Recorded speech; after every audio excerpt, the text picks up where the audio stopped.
Hola, Altubers. Hoy vamos a darnos otra vuelta por las estanterías de las librerías porque está claro que cada vez se publica más y que aparentemente tenemos más necesidad de leer. Luego, a pesar de lo que decimos siempre del verano, se nos quedan libros en la mesilla y libros que ni siquiera salen de la librería. Pero bueno, en cualquier caso, nosotros vamos a hacer como siempre un recorrido por las últimas novedades, aquellas que nos han parecido más significativas. Algunas las he leído, otras las he leído en parte, otras no las he leído, pero tenemos datos porque a veces los autores son conocidos y otras veces pues nos dejamos guiar también por las opiniones de los demás, que siempre vienen muy bien. Vamos a empezar con un crack, Michel Houellebecq, que es uno de esos autores que llaman siempre la atención porque siempre resulta bastante escandaloso y sus teorías son cuando menos extravagantes, pero nunca han sido totalmente refutadas, porque se puede decir que los escritos de Houellebecq es verdad que levantan ampollas en determinados medios,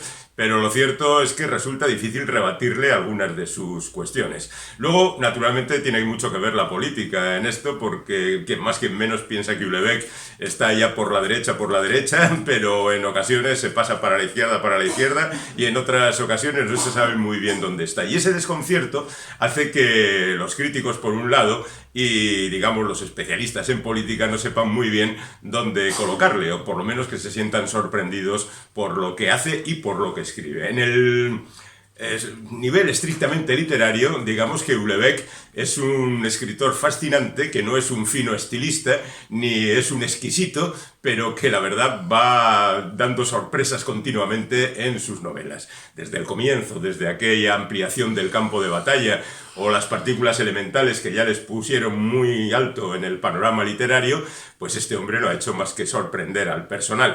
Yo sigo pensando que su mejor novela es El mapa y el territorio, que de alguna manera también enlaza con esas aficiones cinematográficas que él tiene, como por ejemplo en la película El secuestro de Michel Houellebecq.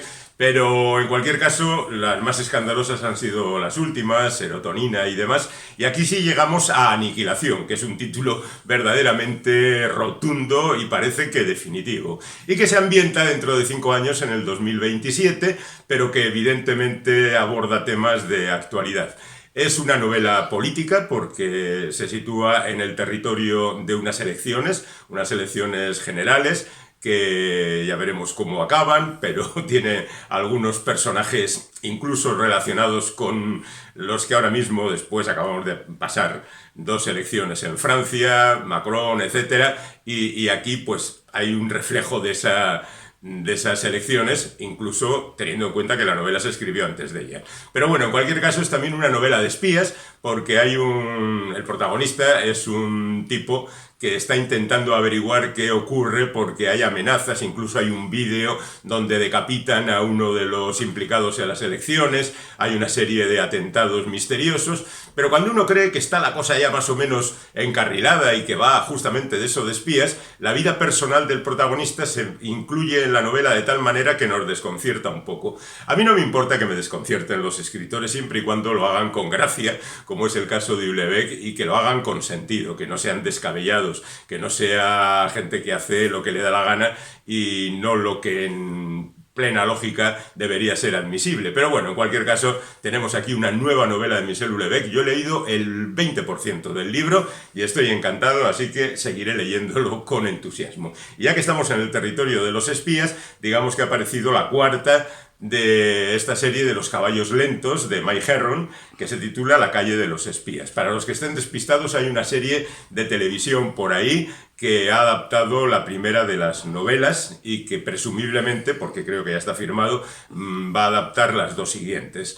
La historia de esta novela, bueno, hay 3 previas, por supuesto, que empiezan con caballos lentos y luego leones dormidos y otro título relacionado con animales, hasta llegar a la calle de los espías. Bueno, el asunto está en que este es un departamento del MI5 que acoge a aquellos espías, a aquellos agentes secretos que han cometido errores, que han caído en trampas, que no son de fiar en definitiva, y han sido colocados en un departamento casi olvidado al mando de un tal Jackson Lamb, que es una especie de desastre. Gary Oldman lo interpreta en la serie televisiva y que, bueno, pues es un tipo desagradable, pero muy efectivo.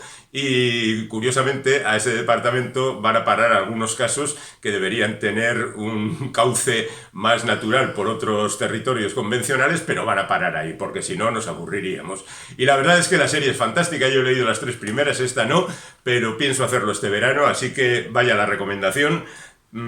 A ver, no es necesario haber leído las novelas anteriores, pero en esta novela, por ejemplo, tiene gran importancia el padre de uno de los protagonistas de la serie, que fue un antiguo espía que guarda secretos, que está empezando a tener problemas con la memoria. Es conveniente leerse los anteriores, ¿vale? Y ahí lo dejamos. Otro que continúa la tradición es Joel Dicker. Bueno, sabéis cómo funciona Joel Dicker y cómo funcionan sus novelas. Este es un tipo inagotable que capítulo tras capítulo va creando situaciones verdaderamente increíbles y algunas absolutamente descabelladas. Cosas que aparentemente no tienen solución, que no tienen ni siquiera lógica. Y sin embargo, él sigue adelante creando ese tipo de situaciones. Consiguió la fama gracias a la verdad sobre el caso Harry Keber. Y curiosamente, ahora aparece la secuela de aquella novela. Bueno, en realidad vendría a conformarse una especie de trilogía con la de Harry Keber, con el libro de los Baltimore y con esta novela que sería la segunda de la serie y la de los Baltimore sería la tercera. Bueno, en cualquier caso, estamos ante un asunto policíaco donde se mezclan gente como un escritor, como un sargento de policía, que son los protagonistas de las otras novelas, y al mismo tiempo aquí aparece un agente de policía que les ayuda a solucionar el caso. El caso, por supuesto, está relacionado con un personaje que ya viene de novelas anteriores, es decir, resultaría conveniente leer las novelas anteriores. Pero yo estoy seguro de que de los que nos están viendo ahora mismo hay un altísimo porcentaje de seguidores de las novelas de Joel Dicker, porque este tío vende lo que quiere y en consecuencia sabrán, por supuesto, quiénes son los personajes y qué es lo que ocurre en sus novelas. A mí, debo reconocer que me agota un poco, porque es aquello de, venga, otro misterio y otra situación anómala y otra cosa que parece imposible y no se ha solucionado la anterior y ya estamos en la siguiente. Bueno, reconozco que hay bastante artificio en las novelas de Dicker, como en otros autores, Javier Castillo y otros muchos que ahora mismo funcionan por ahí. Continuamos con series. Un caso de 3 perros de S.J. Bennett. Alguien recordará la novela anterior de esta sería la segunda de esta serie, donde la protagonista es Isabel II, la reina de Inglaterra, que ejerce de investigadora cuando el agente de Palacio le dice que hay algunas cosas que son accidentes, que no tienen importancia, que ese pequeño detalle que ella ha visto, pues es absolutamente inconsistente. Pero ella, que es lista y muy sabia por aquello de haber vivido muchos años, se empeña en sacar adelante su investigación y acompañada por su ayudante personal y por sus perros, un caso de 3 perros, allí va dispuesta a investigar estas cosas. Ya se publicó un libro anterior, que espero que hayan leído, El nudo Windsor, y ahora se publica este libro. La ventaja que tiene es que incluye montones de cosas, porque aquí han asesinado a alguien, ha muerto a alguien, la reina supone que han asesinado. Aquí hay un cuadro desaparecido que retorna de nuevo, aquí hay un miembro de la servidumbre particularmente misterioso, es decir, que parece que hay muchas cosas que no tienen aparentemente nada que ver, lo cual hace que la novela sea muy dinámica y muy entretenida. Lo malo, pues que es absolutamente irrelevante, es una literatura, incluso dentro de lo policíaco, muy leve, muy sencilla, muy elemental, muy entretenida, muy para pasar el rato, muy para el verano, que es de lo que estamos hablando. Y ahora nos vamos, aún siguiendo dentro del territorio de la novela criminal, a la parte contraria. Dejamos las frivolidades de la reina investigadora y nos vamos a la trascendencia de las novelas de Bernard Minier, que es el tipo aquel al que descubrimos en la novela Bajo el hielo, que después protagonizó una tetralogía con el mismo personaje protagonista, terminaría con la novela Noche, y que después de otras novelas que se han publicado entre nosotros, se presenta de nuevo aquí con Hermanas. ¿Qué es Hermanas? Pues Hermanas es el pan que envuelve el bocadillo de la tetralogía que mencionábamos. porque el principio de la novela ocurre antes de esa tetralogía, cuando el protagonista es un joven inspector de policía que tiene que averiguar un caso que no vamos a mencionar.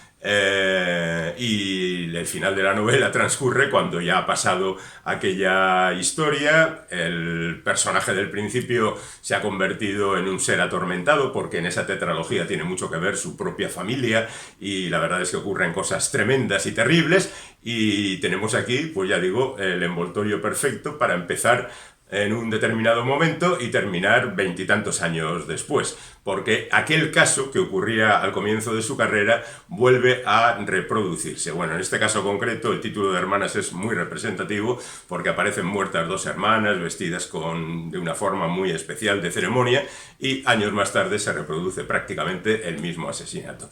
A mí particularmente me gusta mucho Minier, me parece un tipo muy detallista y que tiene un ritmo implacable en la narración, y siempre por el buen camino de ir presentando las cosas, de darle los giros oportunos, de sorprendernos muchas veces, y a pesar de que, por ejemplo, a lo largo de la tetralogía ha tenido que repetir conceptos, siempre les ha dado un puntito diferente que le hacen muy atractivo. Seguimos con series, porque aquí tenemos a Santiago Gamboa y su Colombian Psycho, que es obviamente una referencia en el título American Psycho, pero situado en Colombia. Bueno, Santiago es un tipo estupendo que ha escrito montones de novelas, algunas de las cuales incluso han sido llevadas al cine. No sé, yo me acuerdo particularmente, quizá por el título, de Perder es cuestión de método, que me parece una novela fantástica y que, bueno, pues le ha permitido llegar hasta la actualidad, hablando de su país, Colombia, y de cómo allí la violencia se ha institucionalizado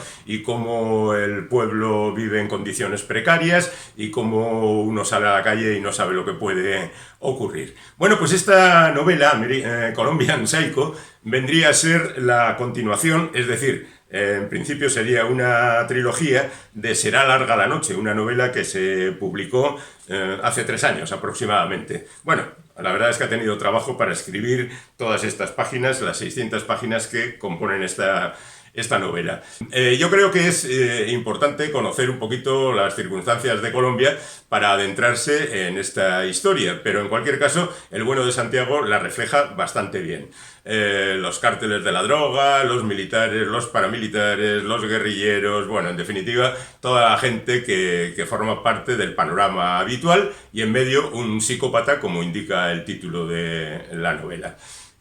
Por otra parte, tampoco hay que olvidar que Santiago Gamboa, a pesar del estremecedor escenario donde se mueven los personajes, tiene un sentido del humor particularmente afilado, y la verdad es que toca fibras sensibles con ese humor y lo hace de manera exquisita y muy bien traída. Así que yo recomiendo leer mucho a Santiago Gamboa, porque además me parece que esta serie, que ya digo, esta es su segunda novela, va muy lejos y me parece que está muy bien. Casi retrocedemos al estilo de la reina Isabel investigando, con Maisie Dawes, una detective con intuición, de Jacqueline Winspear, que acaba de aparecer entre nosotros. ¿Quién es Maisie Dawes? Pues es una detective en el año 1929, un momento en que prácticamente nace la novela negra en Estados Unidos, pero esta no es una novela negra al estilo estadounidense, sino que es una novela enigma al estilo inglés. Y por otra parte, tampoco en 1929 había muchas detectives mujeres. Así que tenemos aquí, por un lado, la investigación del asunto criminal que nos ocupa, y por otro, el enfrentamiento de la protagonista con una sociedad que no acaba de encontrar normal que una mujer se dedique a este tipo de cosas. Y en consecuencia, eso lleva a tensiones y enfrentamientos. También está vestida con un halo humorístico para solventar algunas situaciones tensas y difíciles. Y bueno, he ojeado un poquito la novela y me parece que me la voy a leer este verano, porque parece que lleva buen camino. Hablando de más investigaciones, tenemos a Guillermo Martínez. Guillermo Martínez es el autor, por ejemplo, de Los crímenes de Oxford, que es aquella novela que fue llevada al cine por Ales de la Iglesia y que la verdad resultó un auténtico fenómeno, tanto como cuando se publicó como novela como cuando se vio la película. Después hizo, además de otras novelas, Los crímenes de Alicia, que nos sumergían en el mundo de Alicia, la del País de las Maravillas. Y bueno, pues dentro del ingenio característico de Guillermo Martínez, vivían los protagonistas en un mundo de fantasía y de crimen y misterio. Y ahora publica La última vez, que es otra novela relacionada con la literatura y relacionada con el misterio. El protagonista, para ser exactos, es un crítico al que llama un autor que está en las últimas y que cree que el público no le ha entendido exactamente, que no sabe apreciar su trabajo, que es lo que les pasa a casi todos los escritores, y que no le han entendido. Y entonces precisa de las labores del crítico para que le diga exactamente qué es lo que tiene que hacer para que eso acabe funcionando y que su obra maestra acabe llegando al público en buenas condiciones. Y a partir de ahí, por supuesto, se crea una intriga casi criminal, una intriga amorosa y varias intrigas más en este breve libro, porque Guillermo, eso sí, es muy sucinto y le pone cada palabra precisa y ninguna más a las cosas que quiere contar. Y aquí tenemos a un debutante que se llama Beñat Miranda, que se ha movido fundamentalmente en el mundo de los videojuegos y que ha decidido que ya es hora de pasar a la novela porque a él le gusta mucho escribir y me parece que lo hace con cierta gracia. Todos los veranos terminan, es la primera historia de un personaje muy peculiar, que es un colega jovencito y multimillonario al parecer, que vive en una enorme casa en Irlanda, con un mayordomo, que se llama, en la novela le llaman mayordomo simplemente, y que vendría a ser el Alfred de Batman para este colega. Es decir, el investigador tendría unos elementos de Sherlock Holmes, porque es rápido de intuición y aprecia los detalles en cuanto los ve en una escena del crimen, y por otra parte, pues goza del beneficio de tener mucho dinero y poder hacer lo que le dé la gana. Es verdad que Beñat cae un poquito en las inconsistencias de los nuevos en esto de la escritura, ¿no? Por ejemplo, y no destripo nada porque hablo del primer capítulo. En el primer capítulo el personaje está durmiendo allí, comportándose como cualquier adolescente, que no es adolescente, pero se comporta como tal, que no quiere levantarse de la cama, y el mayordomo le lleva la noticia de que ha aparecido muerta una actriz. Él se levanta entonces entusiasmado y pensamos que evidentemente va a solucionar ese caso, pero no. Resulta que lo que se pone a solucionar es la desaparición de un autobús repleto de niños que se ha perdido en el páramo irlandés. ¿Por qué empieza contando lo de la actriz, que es un asunto que se retomará más adelante, y de repente caemos en el asunto del autobús? Bueno, pues son esas inconsistencias que en el mundo actual, acostumbrados a una cierta narrativa que no necesita demasiada explicación, fundamentalmente a través del cine, pues creemos que el autor puede hacer lo que le dé la gana y no seguir la implacable lógica de la literatura. En fin, pequeños detalles sin importancia. Yo he leído la mitad de la novela y la verdad es que me lo he pasado muy bien, quizá por la desfachatez del autor a la hora de contar las historias que está contando. Bueno, vamos a ver si cambiamos de tema y nos dejamos de historias detectivescas. Vamos a ver si encontramos otro nicho de mercado, que se suele decir en estos casos, para contentar también al resto de nuestros espectadores. Bueno, pues vamos a entrar ahora en las novelas personales que más o menos cuentan la vida del autor convenientemente adaptada a las circunstancias, porque ya se sabe que una novela no es una biografía y en consecuencia uno se puede tomar las libertades que crea convenientes. Hablamos de Coto privado de infancia de Paco Tomás, que es entre otras muchas cosas, es un activista por los derechos LGTBIQ+, y ha decidido contar su historia, por supuesto, adaptándola a las circunstancias. Así que no nos la tomemos como si fuera verdaderamente su historia, sino una especie de reflejo de lo que ha sido su vida hasta el momento. Bueno, Paco Tomás nace y vive en un barrio degradado, tiene sus más y sus menos con su familia, con su madre principalmente, tiene ciertos enfrentamientos con sus hermanos, por supuesto, con su hermano mayor y su hermana pequeña, y a partir de ahí nos cuenta cómo es su historia a partir de su infancia, por supuesto, pero lo hace desde el punto de vista del flashback, es decir, la novela empieza cuando el personaje retorna a su casa y por el camino y con diferentes encuentros va recordando lo que fue su vida en tiempos anteriores. No es una visión amable de la vida, porque no lo ha sido. Seguramente en ese sentido la vida de Paco y la de su personaje tiene ese punto en común, de que ha tenido que superar multitud de circunstancias adversas, pues el simple hecho de que en la escuela ya le identificaban de manera muy peyorativa y en consecuencia él tenía que aguantar por un lado, sufrir los golpes que caían sobre él, sufrir el maltrato también de los profesores que no le hacían ni caso y bueno, pues a veces hasta el sentimiento de vergüenza de su madre acerca de este niño dónde nos va a llevar, ¿no? En ese sentido es muy directo, muy gráfico, muy representativo y yo creo que es una novela que sirve perfectamente para ver el sufrimiento que tantas personas han tenido justamente por la intolerancia en cuestiones de sexo que tanto ha caracterizado, ahora ya no afortunadamente, o no totalmente, ha caracterizado la sociedad española durante mucho tiempo. El caso de Máximo Huerta, pues es bien conocido porque, entre otras cosas, fue un breve ministro del gobierno español hace unos años y fue presentador de televisión y ha escrito un montón de novelas. Además de un montón de novelas, ha escrito un montón de otros libros, pues libros de viajes y cosas por el estilo. Y ahora ha escrito Adiós Pequeño, que ha obtenido el premio de novela Fernando Lara 2022. Y os digo que de alguna manera está emparentado con el libro de Paco Tomás, porque el comienzo de la novela es: mi madre habría sido más feliz si yo no hubiera nacido.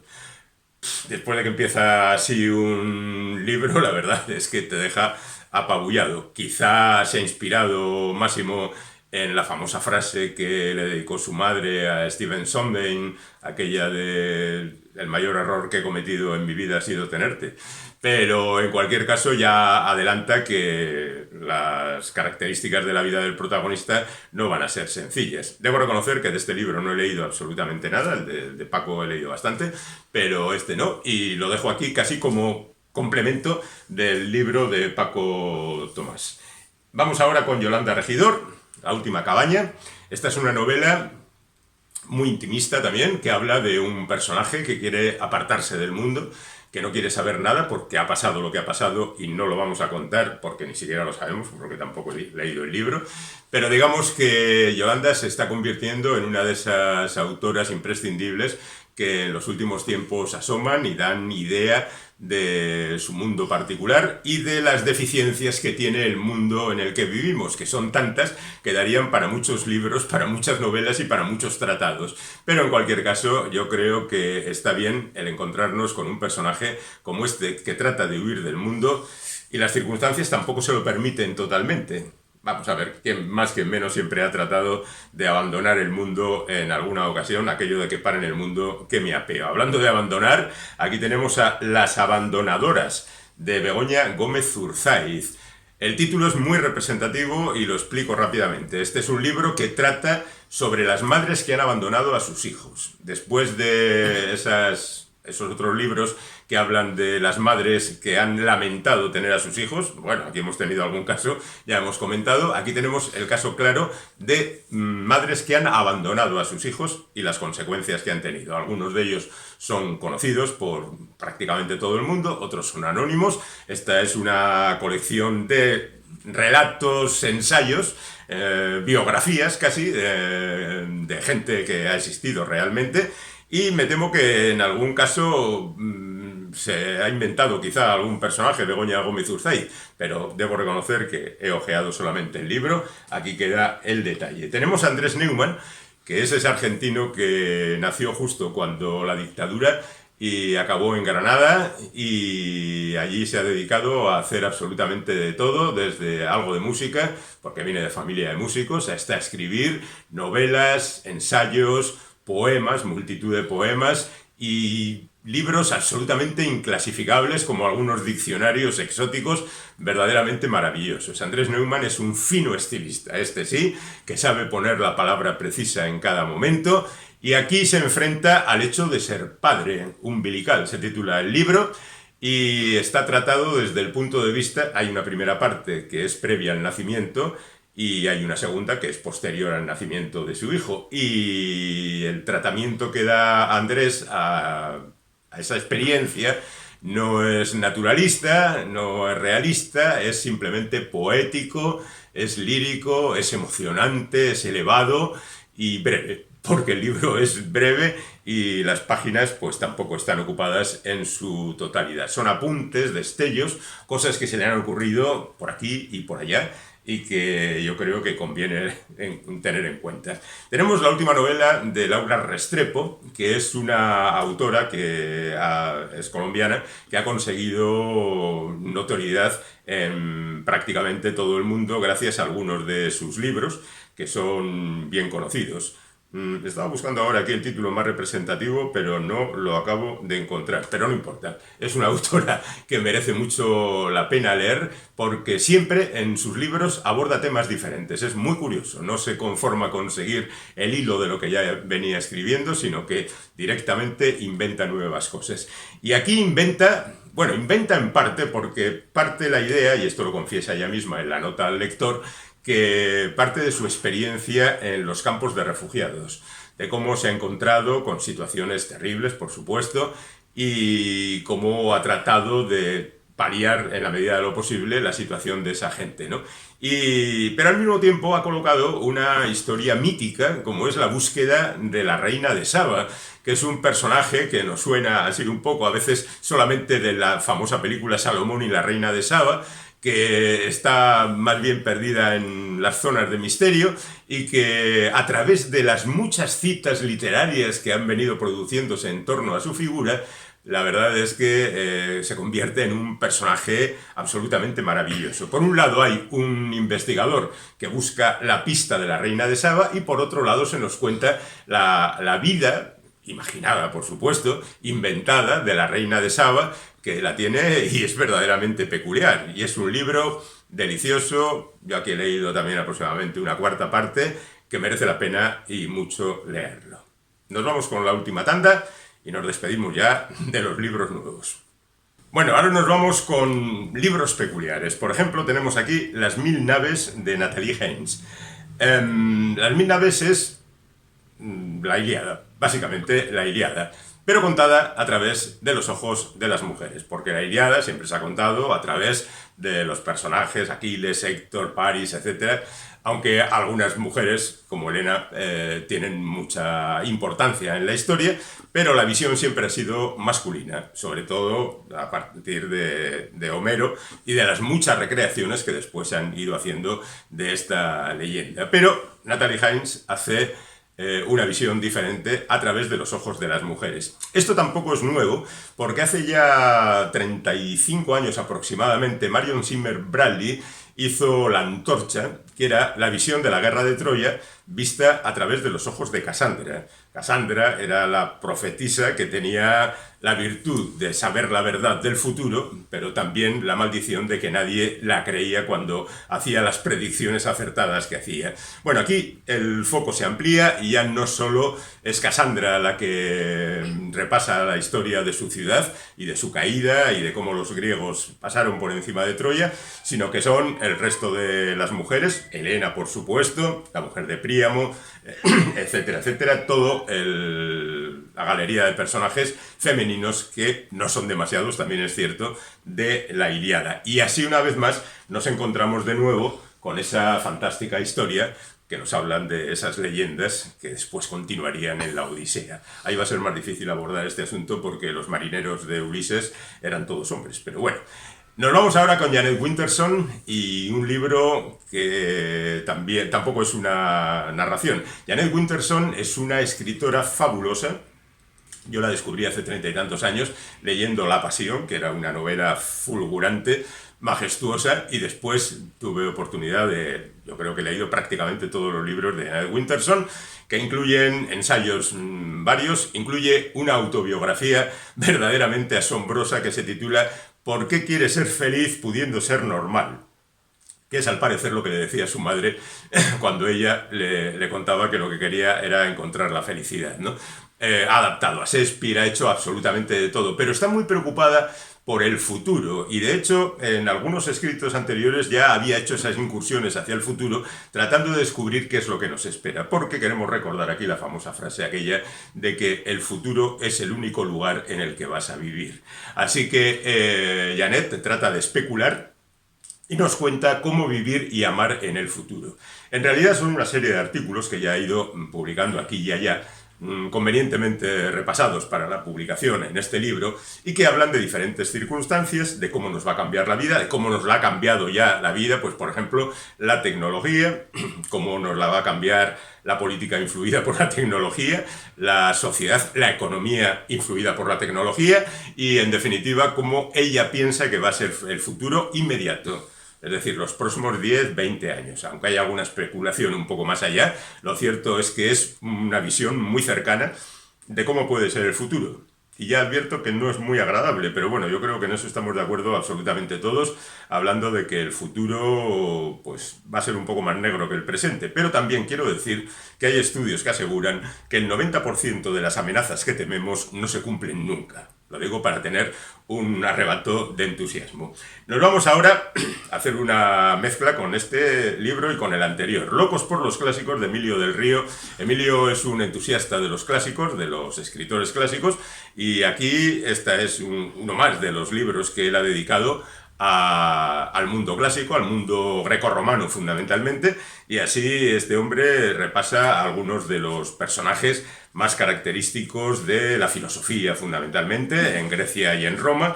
Aquí tenemos a Cátulo, Tucídides, Séneca, Virgilio, Platón, Plutarco, Homero, Plauto, Sófocles, Luciano, Cicerón, etcétera, etcétera.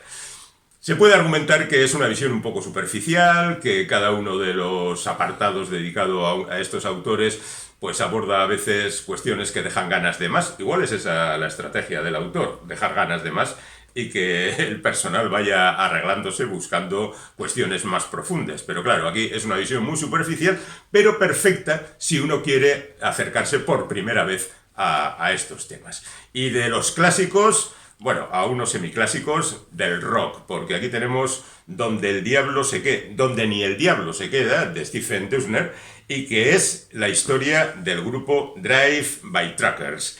Igual es un grupo que no conocéis totalmente, pero bueno, digamos que es un grupo que en 1996 forma Patterson Hood y que reúne a una serie de amigos de manera un poco improvisada. Vamos para aquí, tocamos porque somos aficionados a darle a la guitarra, empiezan a crecer, empiezan a ser llamados aquí y allí, empiezan a actuar y acaban convirtiéndose casi en una leyenda. Lo que hace el autor es no tanto fijarse en el grupo, que también, por supuesto, porque ellos son los protagonistas, sino en fijarse en ese sur de los Estados Unidos, desde Alabama hasta Virginia, por donde circula esta gente, y darnos una panorámica de cómo es aquel mundo en los últimos 25 años. Y entonces a mí me resulta un libro tremendamente atractivo porque a veces nos parece que estamos viendo una película de aquellas, o leyendo un libro de aquellas de hace 50, 70 años, porque seguimos teniendo la idea de que el sur de los Estados Unidos es casi como cuando la guerra civil, o sea, hace 100 y pico años. Pero no, el mundo ha cambiado, también el sur de los Estados Unidos, y esta es una visión que puede resultar nueva y diferente. Y nos echaban una pequeña bronca, bueno, es una forma de verlo, un comunicante en los comentarios del book haul anterior, diciéndonos, ¿y ni un libro para la poesía? Bueno, pues vamos a dejar paso a un par de poetas, si bien en el caso de Philip Larkin, del cual se cumple 100 años de su nacimiento este 2022, tenemos una narración, dos narraciones, dos novelas, porque Philip Larkin, antes de ser un gran poeta, fue un entusiasta escritor de prosa. Lo curioso parece ser que cuando entregó su primera novela para ser publicada, el editor le dijo, oye, ¿no tendrás alguna poesía? Pues sí, tengo alguna poesía por aquí, déjame verlas y tal, y al final el hombre acabó siendo conocido como poeta y no como narrador. De hecho, según parece, destruyó algunos de sus libros. Y aquí se presentan las novelas de Brunette Coleman, que es el nombre que utilizó Philip Larkin para publicar estas dos novelitas que hablan de la historia británica de hace casi 100 años, de la infancia, de la juventud de Philip Larkin, en los años 30 y demás, Enredo en Willow Gables, que vendría a ser un internado, y donde, bueno, pues con una prosa sencilla, elemental y a veces mágica, nos cuenta las historias de estos personajes. Y terminamos, esta vez sí ya, terminamos con una poeta en acción, Amanda Gorman. Amanda Gorman era aquella joven poeta que leyó un poema en la toma de posesión de Joe Biden como presidente de los Estados Unidos. Y bueno, en concreto el poema era La colina que ascendemos, que ocupa aquí 6 páginas y que en su momento fue publicado independientemente entre nosotros por la editorial Lumen, que ahora ha recogido ya la lista completa de poemas de Amanda Gorman en este libro titulado Mi nombre es Nosotros. Y lo acaba de publicar y bueno, pues es un ejemplo de la poesía que esta mujer no binaria y de color ha escrito, lo cual ha motivado también algún pequeño escándalo a la hora de ser traducido por gente que consideraban inconveniente. En fin, en definitiva, yo creo que aquí la traductora Nuria Barrios ha hecho un buen trabajo de traducción. Ya veis que a veces los poemas tienen detalles que se saltan un poco lo aparente y la verdad es que es una forma diferente de poesía. Con ello terminamos y dejamos para otra ocasión el resto de libros que todavía han quedado en las estanterías de las librerías.